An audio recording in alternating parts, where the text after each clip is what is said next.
नमस्ते दोस्तों।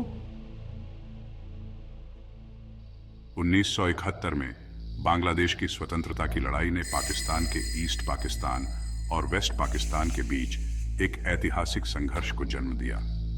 उस समय ईस्ट पाकिस्तान की आवामी लीग, जो शेख मुजीबुर रहमान के नेतृत्व में थी, ने स्वतंत्रता की मांग की। इसके विपरीत वेस्ट पाकिस्तान में स्थित रजाकार ग्रुप ने पाकिस्तान के साथ रहने का समर्थन किया। फ्रीडम फाइटर्स, ये समूह वे लोग थे जिन्होंने बांग्लादेश की आजादी के लिए संघर्ष किया।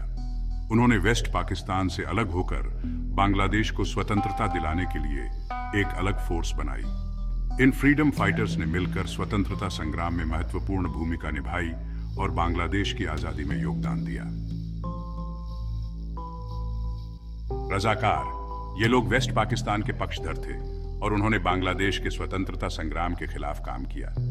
रजाकारों को बांग्लादेश के स्वतंत्रता संग्राम के दौरान विरोधी मानते हुए उनकी भूमिका विवादास्पद रही।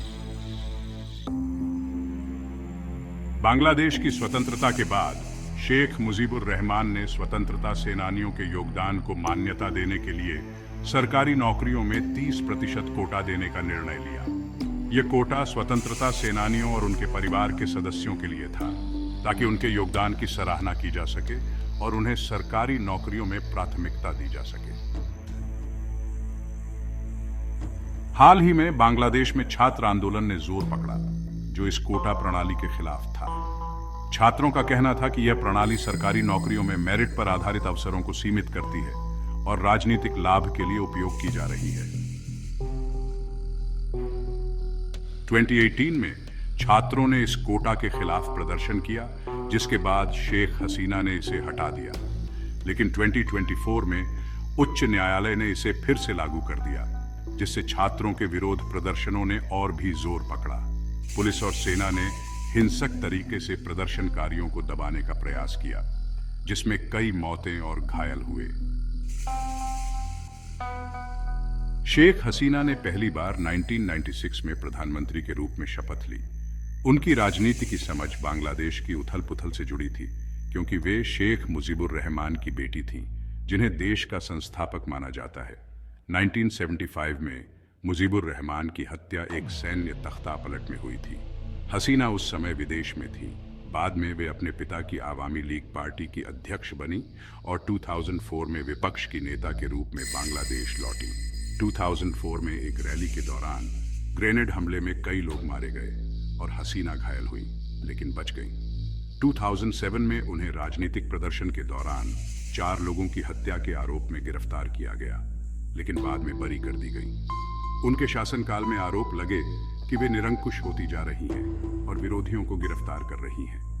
2017 में म्यांमार की सेना द्वारा रोहिंग्या मुसलमानों पर हमले के बाद हसीना ने बांग्लादेश में शरणार्थी शिविर का दौरा किया और सहानुभूति जताई। उनके नेतृत्व में बांग्लादेश में तेज सामाजिक और आर्थिक विकास हुआ, लेकिन आलोचकों का कहना है कि यह विकास केवल संपन्न वर्गों के लिए था। 2019 में चौथी बार प्रधानमंत्री बनी हसीना ने बांग्लादेश की अर्थव्यवस्था को और विकसित करने का वादा किया, जबकि विपक्ष की प्रमुख पार्टी बीएनपी पर हमला किया।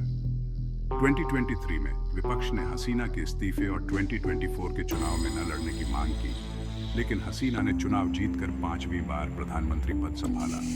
उनके समर्थकों के लिए हसीना एक प्रिय नेता थी, जिन्होंने बांग्लादेश के लिए नया रास्ता तैयार किया, जबकि आलोचकों का कहना है कि उनकी सफलताओं की कीमत बहुत अधिक थी।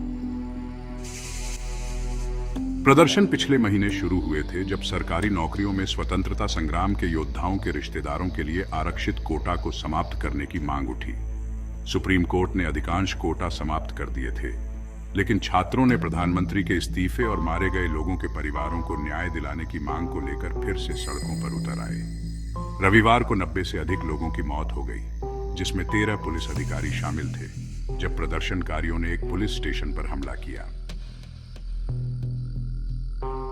सेना ने अंतरिम सरकार के गठन का आश्वासन दिया है, लेकिन प्रदर्शनकारियों में सेना पर विश्वास की कमी को लेकर चिंताएं हैं। सेना को लोकतंत्र की बहाली के लिए एक अंतरिम व्यवस्था लागू करनी होगी।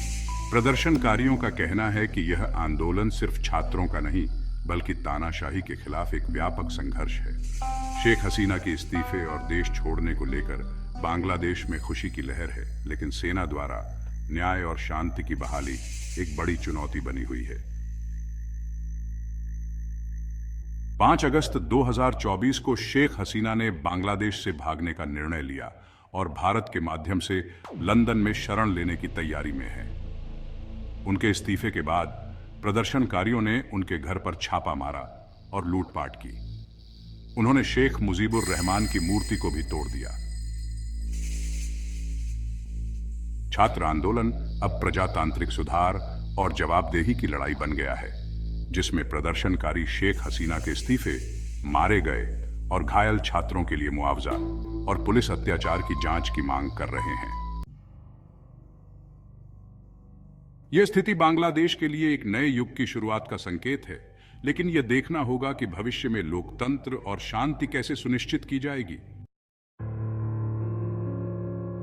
यदि आपको यह गहन जानकारी पसंद आई तो कृपया चैनल को लाइक, शेयर और सब्सक्राइब करना न भूलें। नीचे टिप्पणी में अपने विचार साझा करें। देखने के लिए धन्यवाद और अगले वीडियो में मिलते हैं। नमस्ते।